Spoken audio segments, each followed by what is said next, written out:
Назар аударыңыздар. Бұл шығарылым сіздерге түсінікті болу үшін мен қазақ аниматорлар туралы айсберг жасадым демей қояйын енді. Короче, осындай форматтағы бір видео жасадым. Короче, кім сынды, кім сынбет, короче, ас болсын.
Қазақ анимациясының дамуына өз үлесін қосқандарды ортаға шақырамыз.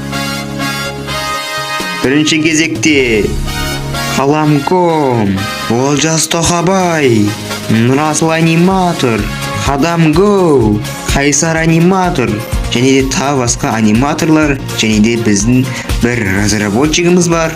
Ал мен аниматорларға тек қана сәттілік тілеймін, үлкен жетістіктерге жете берсін. Бұл видеоны жасаудағы басты мақсатым сіздер білмейтін қазақ аниматорларын таныстыру мақсатында болды. Себебі анимация жасау бұл оңай нәрсе емес. Ол көп уақыт пен үлкен еңбекті талап етеді. Сондықтан да осылай еңбектеніп жүрген авторларға қолдау көрсету дұрыс деп ойлаймын. Өйткені оларға тағы да осындай керемет анимациялар жасауға үлкен мотивация болады. Жалпы өзімде анимация жасап көрген болатынмын. Шыны керек, мынау анимацияның өзін жасау маған қиын болды десек те болады. Ал осымен мен видеомды аяқтаймын. Қош сау болыңыздар. Және де осы видеода көрсетілген каналдардың барлығын мен осы видеоның описаниясына міндетті түрде қалдырып кететін боламын. Қолдап тіркеліп кетіңіздер.